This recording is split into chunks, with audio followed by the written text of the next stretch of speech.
Who Dey to all the Bengals fans out there? What's going on to all you football fans out there? Welcome back to another episode of Gridiron Jungle, hosted by your two favorite Bengals fans. My name is Rich. Here with my brother Philly Phil. Phil, how you doing?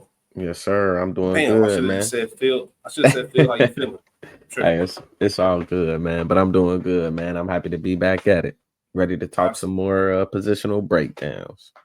Absolutely. We are recording this episode while Phil is on vacation, or before Phil goes on vacation, should I say, with the family, their annual trip. Happy birthday to the 2.0 twins. Yes, sir. So, since that's the case, we will not be talking about camp or anything that's going on in practices. We don't know. We're recording this early. Um, and we're just going to go ahead and continue our top 10 list with our top 10 running backs. Before we get into things, we appreciate you all for tuning in. Thank you as always. Please remember to like, subscribe, share, tell a friend to tell a friend, and definitely pass this along to any Bengals fan you know or football fan you know as we continue to build this list. As we get closer and closer to week one of the NFL season, I cannot wait. But with that being said, Phil, we're just going to jump right into it. No Bengals news this episode, just straight list. Yes, sir. Top 10 running backs, man. It's about time to make that call, make that choice. I don't know how you want to do this. If you want me to lead off this episode, my honorable mentions and people who I feel will be in there next year. I will say this before we even get into it. Remember a couple years ago, running back position was dead. Oh yeah, it's That's what back. they were saying. It's back. It's back and better than ever. That's for sure. Yeah, there's a lot of good running backs. Even when I made my who I expect to be in here, I put like 5 backs. Yeah, I put 5 backs on it. So it's crazy how every team pretty much has a great back. Some teams have 2. yeah. And the running back market is back. But with that being said, let me just go ahead and jump into things. I'm going to talk about the people who I expect to be on this list. Haven't made the list. Obviously, this is our first year doing it. Might not universally be known as a top 10 back, but I think they will either next season, after the end of this season or in the future. A guy that I wanted to put on because of got a rep for the home team. Tried to find a way to put him on there. Chase Brown. I feel you. I've always said it, man. I love him coming out of Illinois. Love the pick. He's just shy.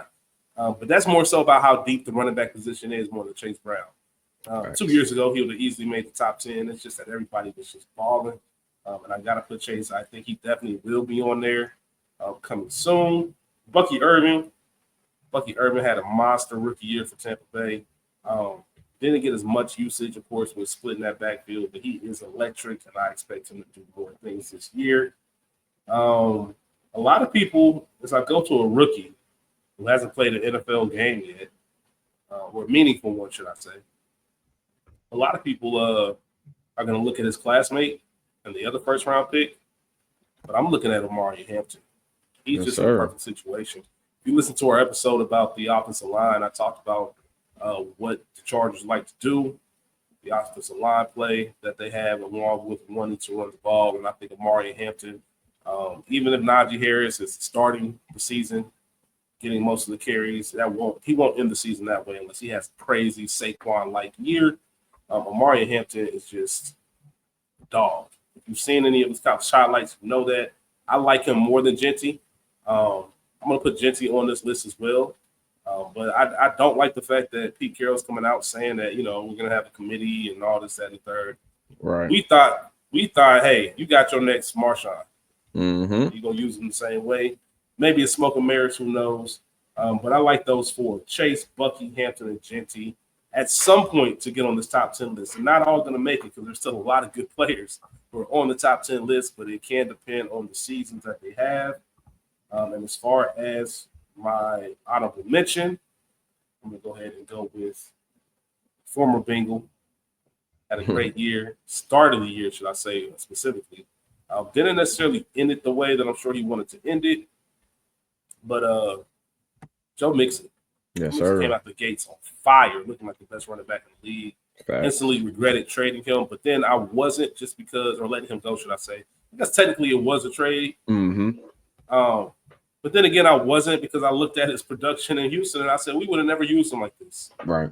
Like we would never use him for him to have the opportunity to kind of start off scorching hot like he did last year.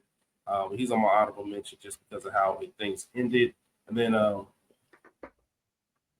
not going to call him Mr. Consistent. I have another Mr. Consistent on my list, but he's pretty much Mr. Consistent. Probably deserves to be on the list. It was tough. I could have easily put him in number 10 versus the guy I got at number 10. But Alvin Kamara, incredible season once again. I expect him to keep on chugging away until he shows us that he can't do it anymore. But you just know what you're going to get from him. And every year, you think he's going to fall off or that production's going to slip. And no, there's nobody else in New Orleans that are really going to challenge him, in my opinion. Incredible balance, which means that he's always going to stay up. I can easily see him being in the top 10. He could have been in mine, but I put him at honorable mention just on the outskirts because of who I have at number 10. And I'm going to start with that, and then I'll pass it over to you for your honorable mention and your guys. But my number 10 to start this list, only played 4 games last year. But it's crazy when you look at how good he was his first year in San Francisco, and that's Christian McCaffrey. Once again, this list is not based on, hey, who are your top 10 running backs right now? The argument for not putting them on here is that injury, like the tendonitis, whatever he has around that foot area, that scares me. I don't like running backs and foot injuries. It just doesn't bode well, especially those with injury history. I know people like to say he's not really injury prone, but played 16 games his first 3 years. Then he had a stretch of 3 games, 7 games, 6 games, 11 games. I do not like that in the middle of your career, right in this home stretch. He got that change of scenery after that 11-game season when he got shipped to San Francisco. And he played 16 games, 272 carries, 1459 when it came to yardage, career highs in his yards, 14 touchdowns, one shy of his career high, 5.4 yards a carry. That was a career high. Not to mention his receiving stats, of course, in that Kyle Shanahan offense. He had 67 catches, 564 yards, and another 7 touchdowns in the receiving game. It was automatic. I mean, if you wanted to bet anytime touchdown for Christian McCaffrey in 2023, you're going to get like minus 210 odds at that point because he was just a machine. And it's funny because I was looking at his stats from, I know this isn't about the past, but 2019, bro. 2019 with Carolina. Man. 1,387 rushing yards, 15 touchdowns. He also had 116 receptions. I say that again. 116 receptions, 1,005 receiving yards, 4 touchdowns. Having 116 receptions is ridiculous. Insane. Once again, I know that's 2019, but either way, I had to shout that out. I think Christian McCaffrey, this is the make or break year for him. He's either going to be back or it's over. You see running backs, they fall off that cliff very fast. There is no warning. It just happens. He's either going to come back full form and look like 2023, or we're going to look and say, yep, this is it. This is it. It was a good run. He gave us some great seasons, but that's it. But because of his track record, because of his history, I put him at number 10 on my list. I want to know who you have that's going to make your list in the future, your honorable mentions, and you got it number 10, Phil. Yes, sir. So I'm gonna start off with my expected next season, or my future picks, as we can call them. And I picked 4 different rookies. You know, I'm still rolling with Genty despite Pete Carroll's comments. I'm not buying into that smoke screen or not. I think he's just the type of player that's going to produce, and you're gonna have to put him on the field. I got a Marion Hampton, you know, same guy that you mentioned, along with another rookie, Caleb Johnson. And I also threw RJ Harvey on that list because, you know, despite the J.K. Dobbins signing, you know, I still expect RJ Harvey to get a heavy workload and to really be the lead back in that backfield. So that's who I have on my my future pick, or my expected next season.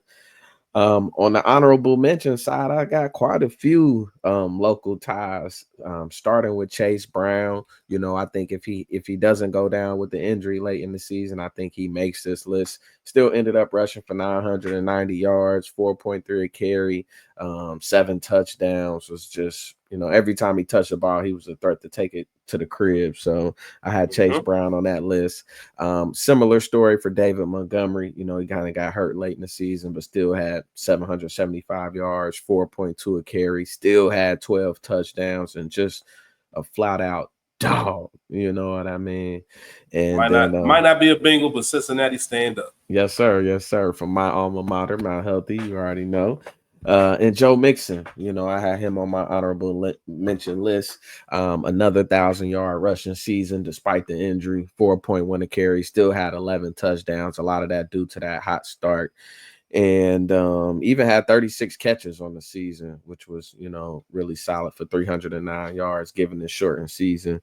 And then I also had James Conner on my honorable mention list, man. I thought he would have fell off a few years ago, but he still ran for over 1,000 yards, 4.6 a carry, 8 touchdowns, and just still solid.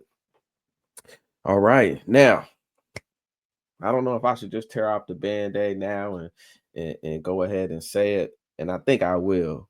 But I'm going the opposite direction. I'm betting against those last two guys that you mentioned, Alvin Kamara, Christian McCaffrey. I apologize, football fans.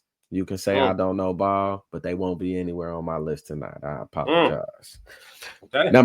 Number 10, I got Steady Eddie. He went from, one NFC North team to another NFC North team. It's the sombrero wearing Aaron Jones, man. 1,138 rushing yards, 4.5 a carry. Only had 5 touchdowns, but he had 51 catches for 408 yards and was just really a force in that offense, with Addison being out a little bit, Jefferson being out a little bit. He was definitely a solid addition, and I expect more of the same despite him being up there in age. He's just really been productive every year, and he just continues to affect the game in every facet. So I got Aaron Jones at number 10. You're partial to Aaron Jones. You like Aaron Jones. I do. He is.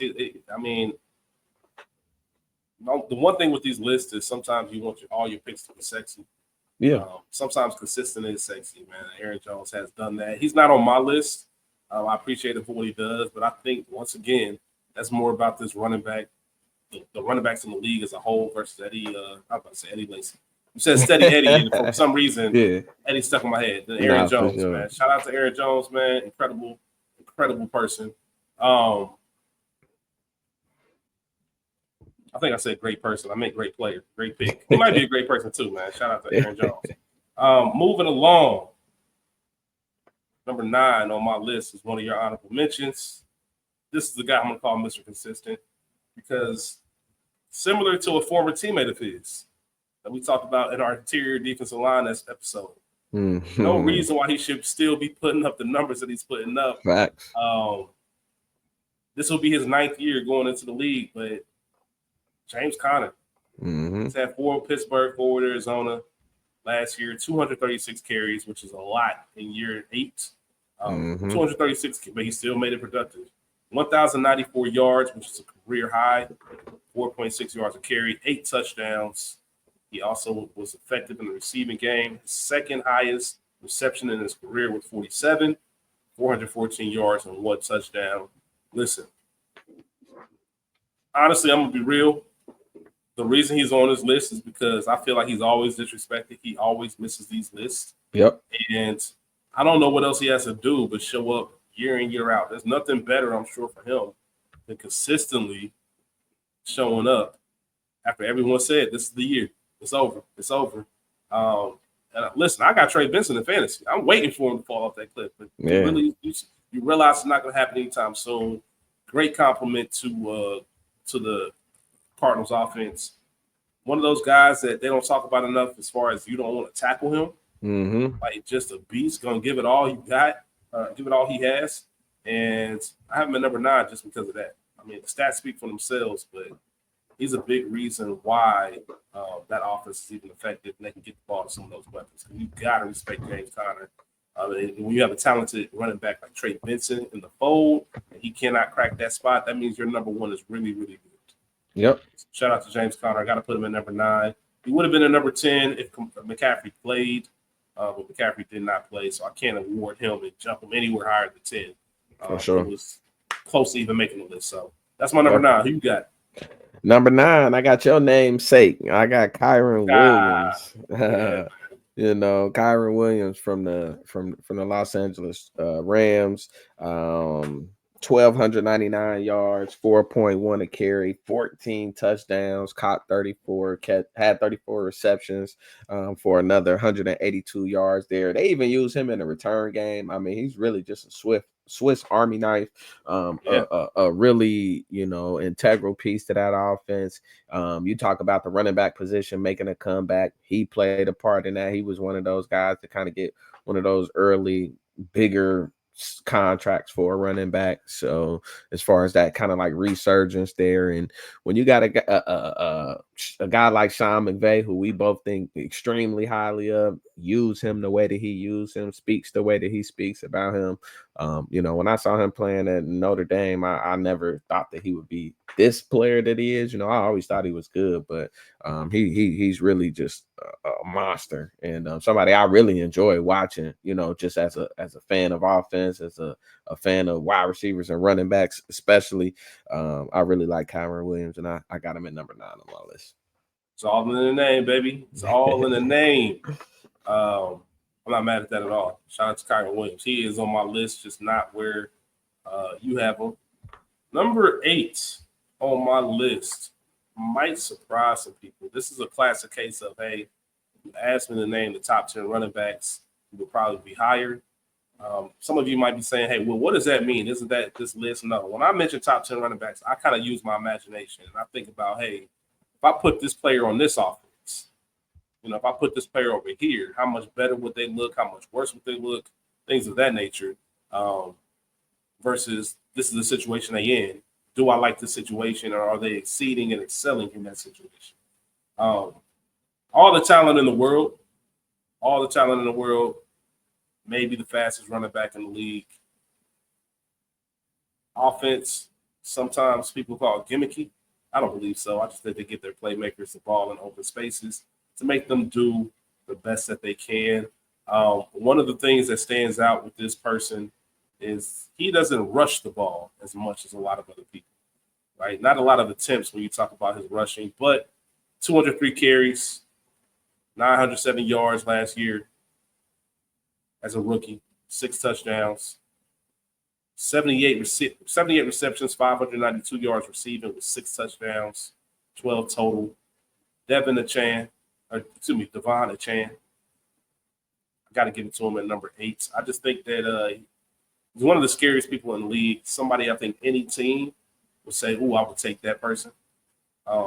Even the people who are near the top of this list, I think their fan base would say, "I would love to have him." Maybe because of his youth. Once again, he just came off his rookie year. He's in a perfect situation to be productive and get the ball in open space with all that speed they have down there in Miami. I know we're in the new era where, your running backs, you want them and need them to do a little bit of everything. You want them to catch the ball. You want them to rush. But you just mentioned Kyron Williams. We got other guys on this list. It used to be a thing with this dreaded number of 300. That was a cap. They didn't want you carrying the ball over 300, or if you did, your production would drop crazy. He only had just over 200 yards compared to Kyron Williams. I think he had 316. They're giving these guys the ball, those workhorses. I kind of want that a little bit. I forget how many games he played. I don't know if he played all 17 games. Let's see, actually. Looking this up on real time, folks. He did play 17. And I'm sorry, he wasn't a rookie last year. This was his second year last year. Played 11 games his first year, 17 last year. So he was available. Just want to see him do a little bit more. He's too talented not to do more than what they give him in that offense. Take the ball out of Tua's hands. I don't know why we have to tell you that. I don't know why that's not a smart decision. And I guarantee you give him the ball more, the offense is going to open up on the outside. So I got him at number 8. Would love to put him higher. I think talent-wise, he's definitely higher. But based off what we're seeing, he's at number 8 for me. Who you got, Phil?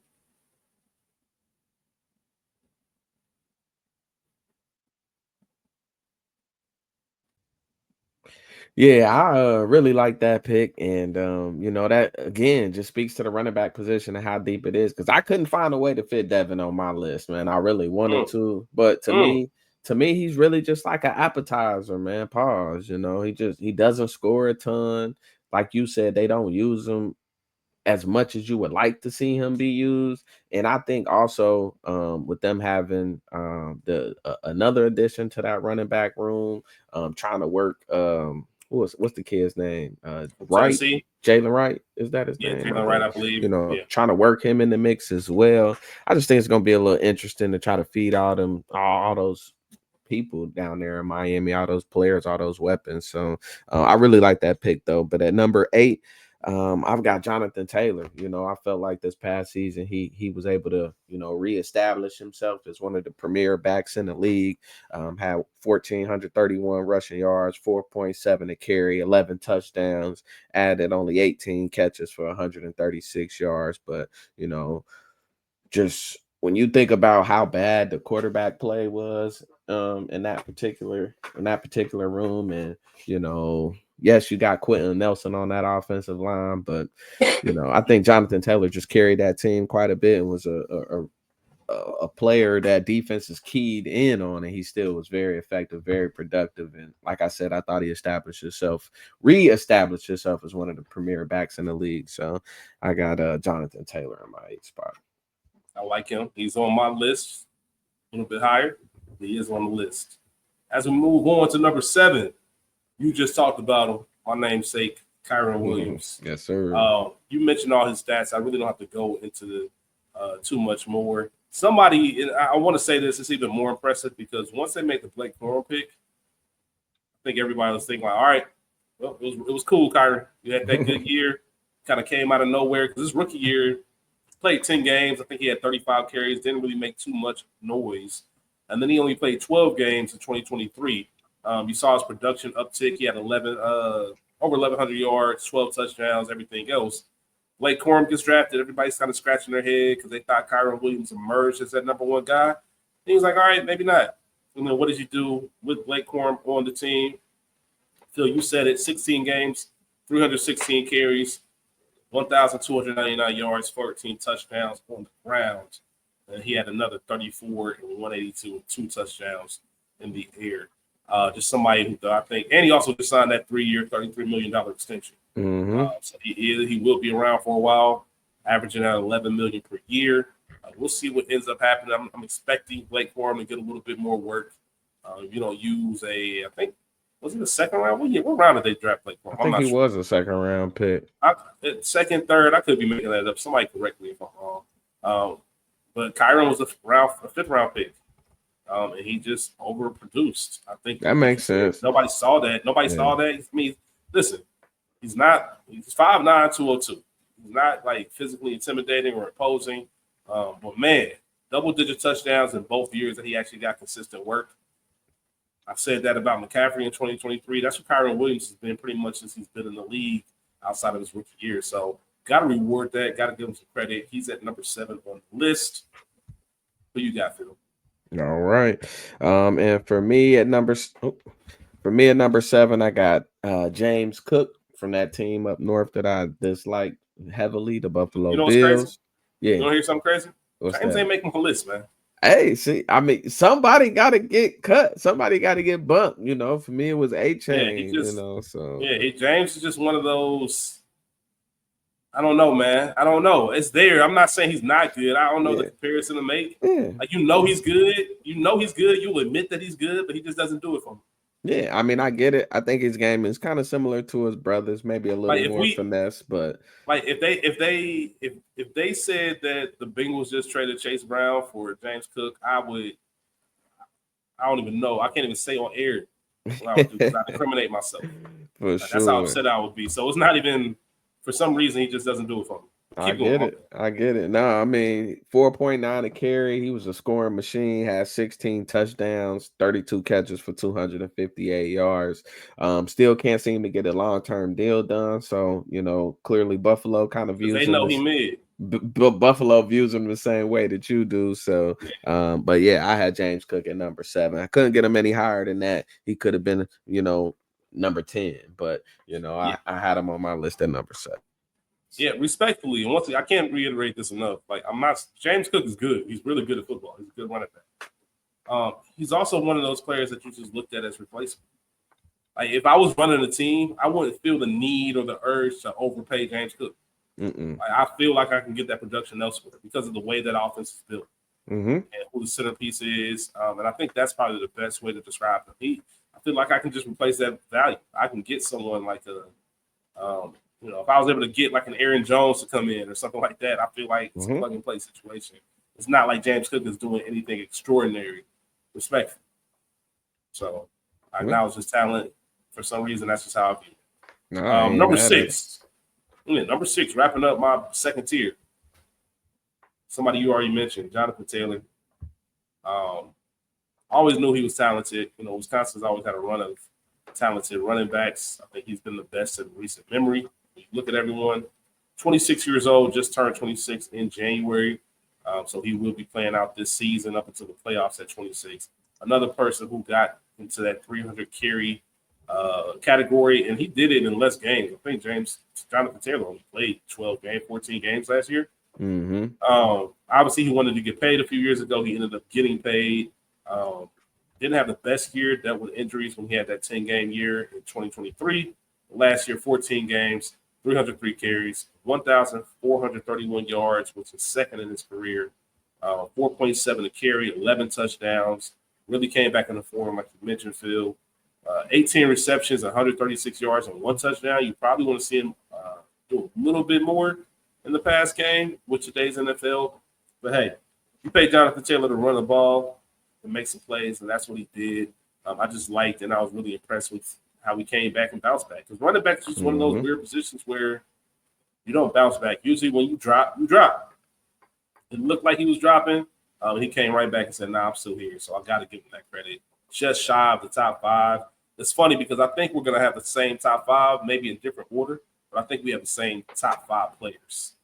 But before we get there, who's your number 6? Yeah, my number 6 is a guy that you omitted from your list, and I understand because he was a rookie last year, but there's no way I could keep this guy off the list.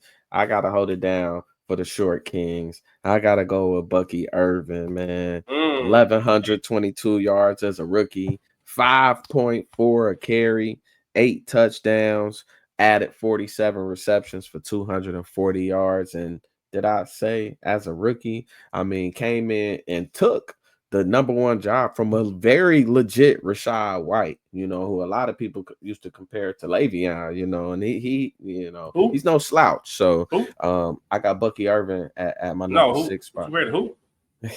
Your guy, your favorite boxer and rapper. Who's that? I never heard of him a day in my life. Never heard of him. But yeah, I got Bucky Irvin at number 6, man. And I expect him to have an even better season this next season in year 2. So, okay, I'm not mad at that. It makes sense, especially when you read the stats. It's like, oh, should I put him on there? Now, I will say that's going to be the player. Every list that we make, there's going to be someone where I'm like, damn, I really messed that one up. Bucky's going to be it. Bucky's going to have a crazy year. Yeah. And I think there's no way I'm going to be able to keep him off this list next season. But I like it. All right, it's top 5 time. Yes, sir. We should have this sponsored by Tommy, man. Top 5 time at the Gridiron Jungle. Number 5 for me. First year with this team. Okay. Showed out. I think that was his 6th year in the league. Spent most of his time with the Raiders, or all of his time with the Raiders, excuse me. Played 17 games, 301 carries. Once again, you're seeing a trend here. Another running back that they're just giving the ball to. 1,329 yards, second highest of his career. 4.4 yards a carry, 15 touchdowns. I repeat, 15 touchdowns. He did have a little bit of a fumbling problem. 4 fumbles and 3 lost. However, the production is still overcomes that. 36 catches, 342 yards, 1 touchdown through the air. This is obviously Josh Jacobs that I'm giving this to. Just turned 27 in February, so he's still prime to go ahead and keep running these numbers off. And ultimately, when you look at a Packers team that doesn't have Aaron Rodgers and is having all these young pieces, when you look at Jordan Love and Reed and all these different receivers, they needed an identity, and boy, oh boy, did Josh Jacobs give them one. Yes, he did. Changed the whole look of there. He's part of the reason why I had the Packers as the top. I think I had them at number 10, my offensive line rankings, because they don't have a standout, but Josh Jacobs made the most of what was going on there. He looked really good. He had some spectacular games last year. No way I could put him outside of the top 5 because of the production he had. He's always been a good player, always put up numbers. I don't know why. I don't know. I think some people may look at him the same way I just mentioned about Aaron Jones, where just one of those dudes where you know he's going to be productive, but for some reason you just overlook him. If you drafted in fantasy, you know, you looking at the Josh Jacobs, you're like, I guess I'll take Josh Jacobs. No, he's going to put up numbers. No, there is no I guess. He's a very, very good football player. Top 5 running back in the league. He's a number 5 for me. Phil, who's your number 5? Ditto. Yep, I figured. Yep. All right, Josh Jacobs, man. Need to say no more. All right, fair enough. All right, now here's where things might get a little bit. We might shuffle this around a little bit. I'm sure it will. I pretty much know who you have 4, and I think I know who I have at 4. Obviously, I know who I have. I could be wrong, but we'll see. My number 4 running back going into 2025. He's gonna have a monster year. He can easily move up this list based on his production. A dog, an absolute dog. When I get to my number 3, I'll talk a little bit more about why my number 4 is not my number 3. But for right now, Bijan Robinson. I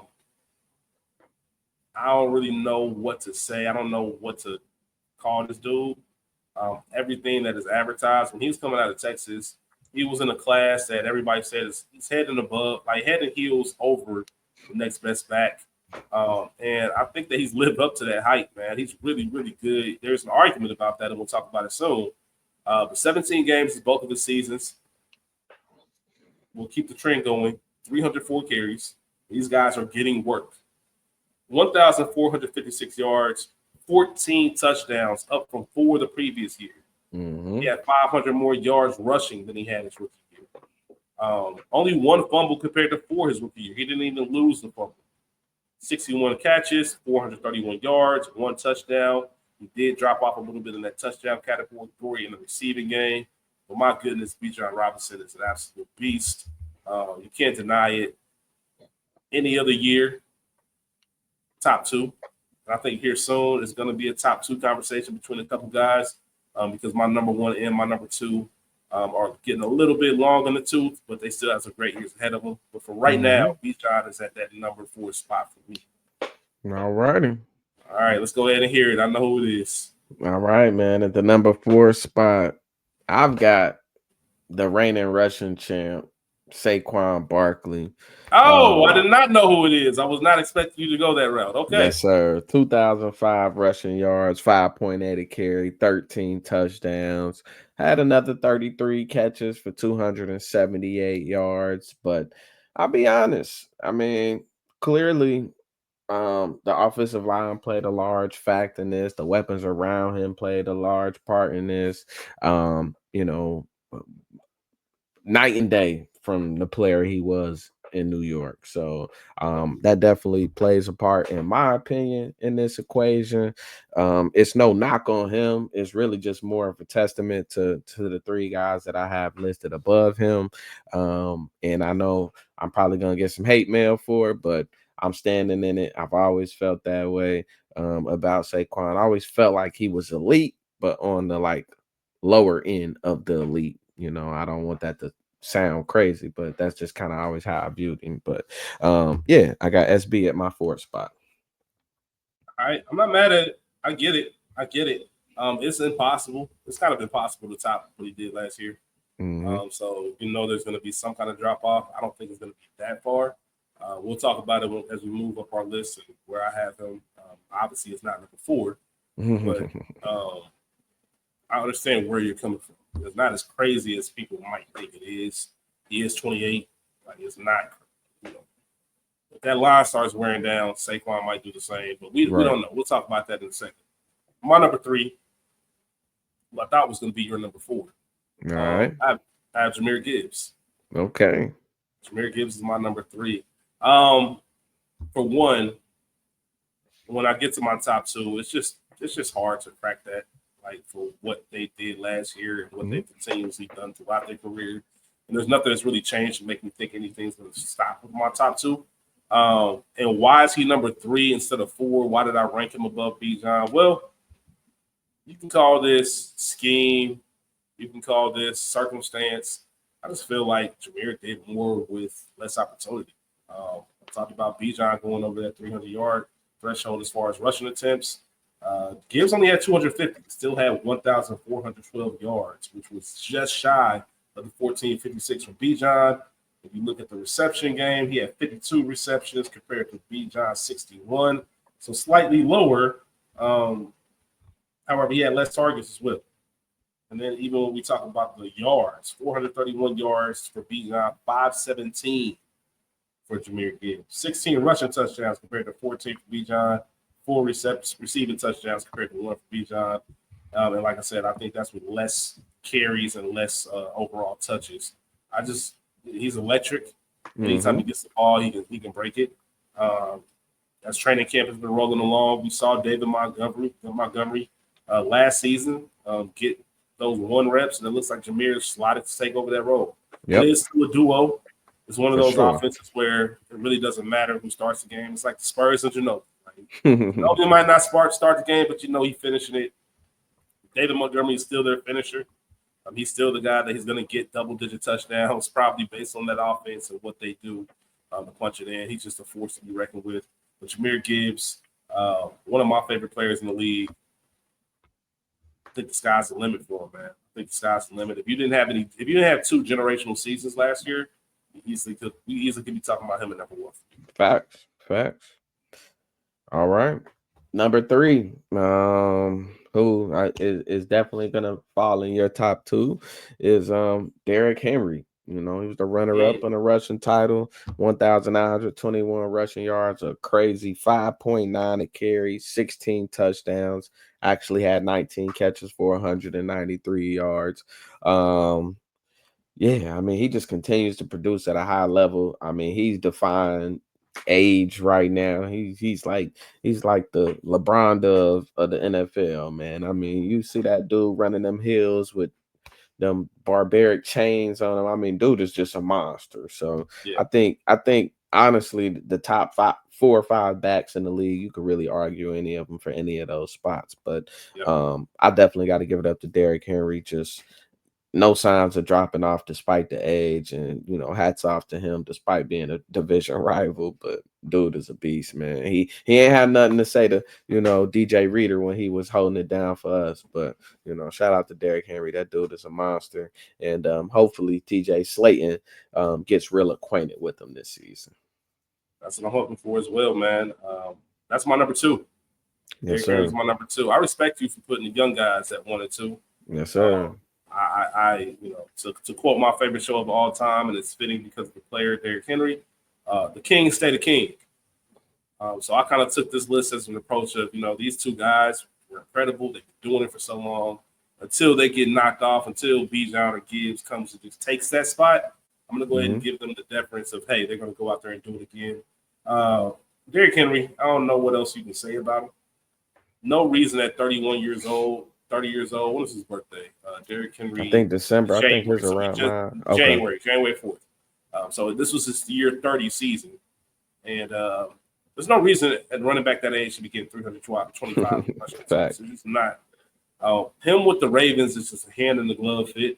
It was perfect. Everything that we were afraid of happened. If it wasn't for Saquon's historic season, then Derrick Henry easily would have been first team All-Pro. He ended up being second team All-Pro. 1,921 yards. So that's 79 yards short of being the 10th player ever to have 2,000 rushing yards. Never been known for his production in the passing game, but he did have 2 receiving touchdowns, 16 rushing touchdowns, 5.9 yards per carry. If you get almost 6 yards a clip at 30 years old, that is insane. Yeah. I read something where it described it perfectly. This is nothing but a testament to his discipline and his work ethic. Like the way he takes care of it. If you've never seen an interview or read anything about Derrick Henry and like his diet and routine, I know you just touched on it with the chains and running the hills. Yeah. But actually what he eats and how strict he is about it, what time he goes to bed, like taking care of his body, it makes complete sense. I think he said out of his own mouth. I know people always say, "Hey, LeBron spends $1 million on his body a year." I think Derrick Henry's like 250,000, 300,000, like something ridiculous, just to make Yeah. sure he can go out there and scare defenses late into his career. We just haven't seen anybody really like that fast, that big. Yeah. And it's ridiculous, man. So Derrick Henry, I that's not a guy. I haven't seen him slow down once, and it doesn't look like it's coming anytime soon. Yeah, I mean, it's only 4 guys in the league that averaged over 5 yards a carry, and he was one of them. So he was almost at 6. So that's just insane. Tops in the league at 5.9. So It's ridiculous. Number 2 for me was a guy that you touched on, one of the young gunners. You talked about doing more with less, and that's Jahmyr Gibbs. You already touched on the stats. I don't really need to dive too much more into it. I just think, despite his size, which he doesn't look intimidating when you look at him as a running back, he looks more like maybe of a gadget player, maybe a slot guy, but he does everything. He can run between the tackles, he can run the stretch plays, he can make guys miss, he can take a defender on and make you pay for it. So there's really no holes in his game, and I don't see him. I just don't see any way he regresses. If anything, I see him taking another step forward.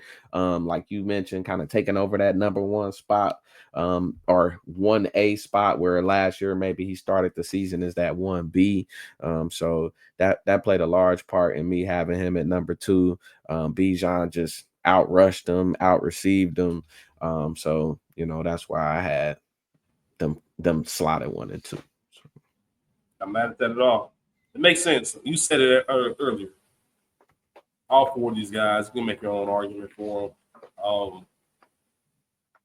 Actually, looking at the list now, Derrick Henry probably was deserving of number 1 because of what he did, kind of a little bit less. But Sure.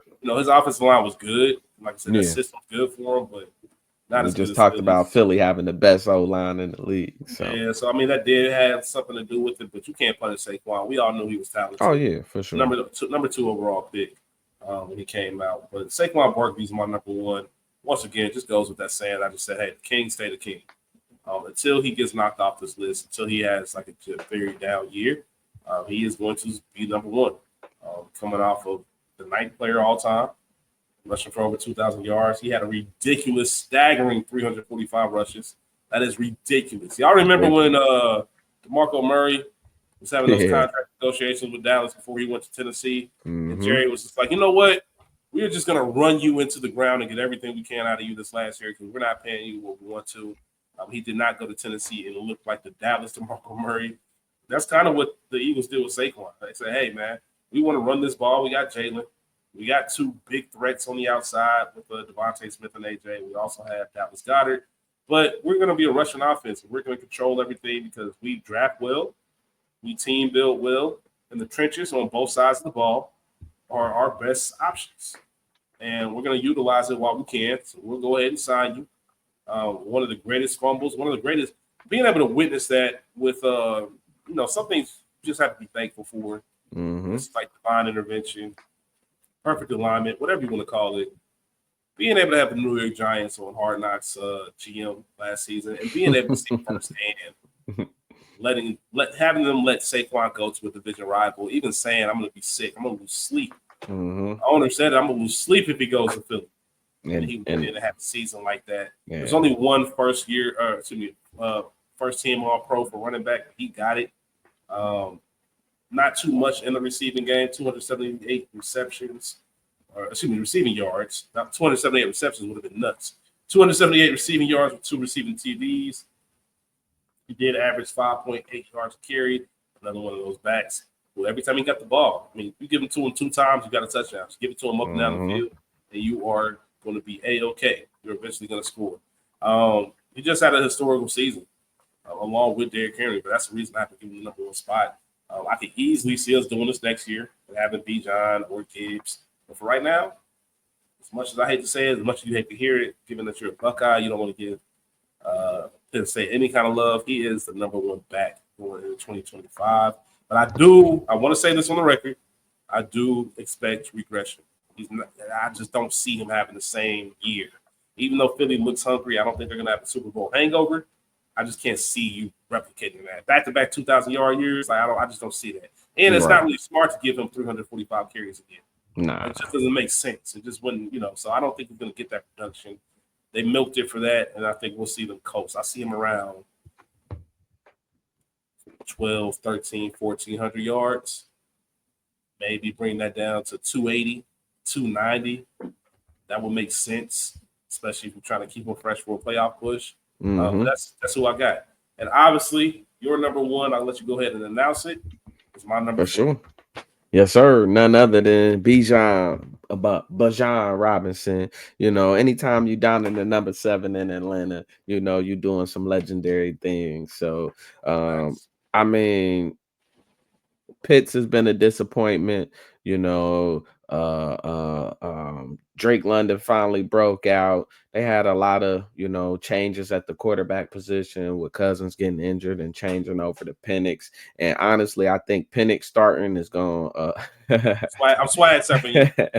Kirk Cousins love a good swag surf, so I just wanted to make sure I did that. I think Penix starting is really going even though it's a running back, I really think Penix starting is going to really unlock Bijan and take him even further than he's already gone. And, I wouldn't be surprised if he had a Saquon-like season this coming season. So, really, with Bijan, I'm sorry, it really just comes down to the eye test for me, man. His footwork, his balance, his patience, just everything, man. He just there. You talk about, I said it earlier with Gibbs, there being no holes in his game. I think Bijan is just a pinch better in every aspect. And like you said, he's everything he's been advertised as. And that's a guy I would love to have on my team. Like you talked about, if we were to say James Cook got traded for Chase Brown and whatever else compensation was involved in that, if we were talking about acquiring Bijan Robinson, oh yeah, we definitely gonna put up 50 a game. We definitely gonna put up 50 a game. Like whatever the scoring record is in the NFL all time, we breaking it. That's perfect. I can't say you're wrong. Yeah. Once again, those 4 slots are interchangeable. I think we're I just went through a whole spiel about Saquon and Derrick Henry not looking like they're slowing down. One day they will. When that happens, I think it will definitely be Bijan and Jameer in that 1-2 slot. But you got those young guys coming up, like we just mentioned. It's going to be an interesting year for the running backs. I'm looking forward to it because there are a lot of great running backs. Great to see the position still here.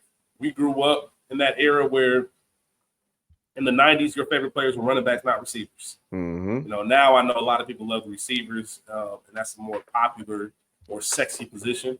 But the running back was it for us. And to see it kind of have this resurgence and everybody doing well and kind of really being game changers. And like I said, all those running backs with over 300 yards, that is a throwback from the 80s, 90s. Like it just doesn't happen like that. Especially when you say it's a passing league. These guys are workhorses, man. Give them the ball. Give the best players the ball. So I love the fact that offenses are doing that. This was fun. Top 10 running backs, it wasn't as difficult because you kind of knew who they were. Like I said, our top 5 was the same. The elite is elite, and the next category is that category. Shuffle a few here and there. But with that being said, we will be back next week with more camp news. I think we have 2 preseason games that we'll be discussing. Yes, sir. Maybe some cuts go along. I know we didn't mention it our offensive line episode. I guess it wasn't huge news. Zach Moss getting cut, things like that. So we'll see what happens. We'll see what the depth chart looks like as we move along, get closer to this week 1 game against the Browns. Phil, we're getting out of here. You got anything to say? Man, I got nothing to say other than who they, and let's keep it going. All right, y'all. We appreciate you. Don't forget to like, subscribe, share, comment. Let us know what you think. Give us your list. We'll include it in the episode. Until then, who they? Who they?